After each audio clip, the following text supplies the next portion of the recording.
The next thing the bile does as it moves through the intestines is to balance the immune system. When most people think of the immune system, they think of white blood cells floating through the bloodstream. But over 1/2 of the immune system is actually located in the intestines. The job of the immune system in the intestines is much more difficult than that in the bloodstream. Infections only rarely make it into the blood, but every day our intestines are exposed to millions of parasites, bacteria, and fungi. Because the intestinal immune system is continually at war with these microbes, it is much easier for it to become overly aggressive and start to attack our own tissue. What bile does is to regulate the intestinal immune system, helping to prevent it from becoming overly aggressive and causing autoimmune disorders. If you're suffering from a gut-related autoimmune disorder, it may be because of a blockage of bile flow. The last thing that bile does in the intestines is to kill parasites and candida. Tests show that even the healthiest person still has some degree of parasitic and fungal infection. While there are many antiparasitic and antifungal remedies available in the marketplace, most of them are mildly toxic and therefore unsuitable for daily use. If, however, your bile flow is healthy, then you have a built-in defense against parasites and candida. Well, that about covers what bile does to maintain the health of the intestines, and what happens when bile can't get into the intestines in proper amounts due to the presence of biliary sludge and gallstones. Now, let's turn our attention to what happens when biliary sludge and gallstones cause toxins to back up into the bloodstream. Just as the kidneys remove water-soluble toxins from our bodies, the liver removes fat-soluble toxins from our bodies by putting them into the bile. If the bile gets clogged up due to biliary sludge and/or gallstones, then the fat-soluble toxins can't get out, and they start to build up in the body. One of the first signs that bile is backing up is an increase in cholesterol. This happens because the only way cholesterol can leave the body is through the bile. Impaired bile excretion causes cholesterol levels to rise. It's that simple.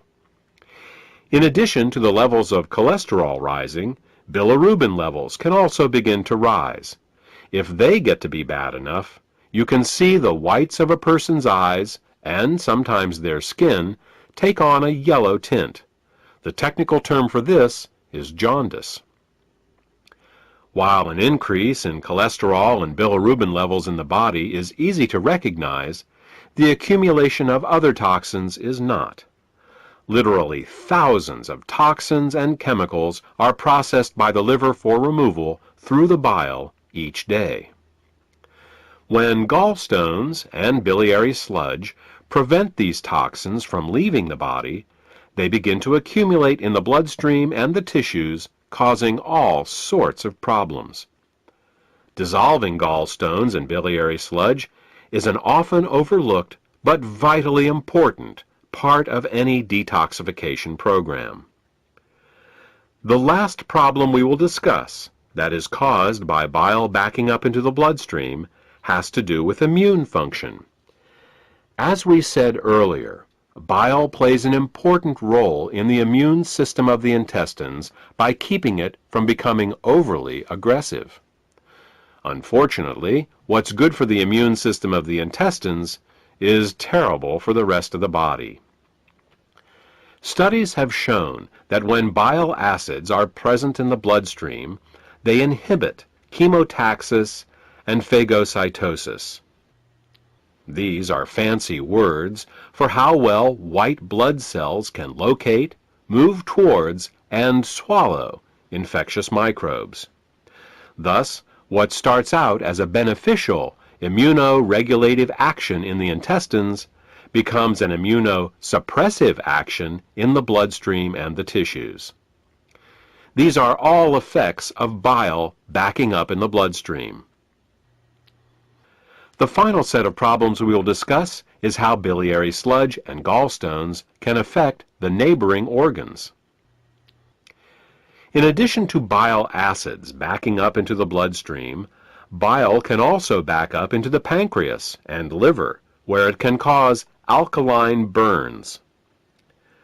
This is because the liver, pancreas, and gallbladder all share the same basic plumbing, the common bile duct.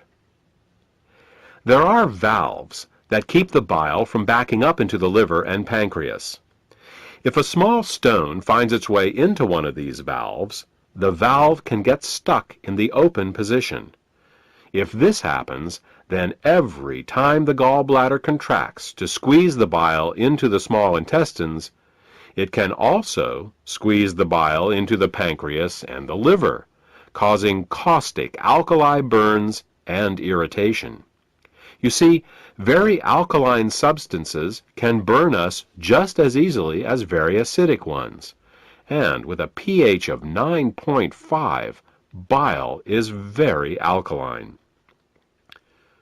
Mild alkali burns for a short time in these organs may only result in local irritation, but over a long period of time, these alkali burns can cause diabetes, hepatitis, and cancer.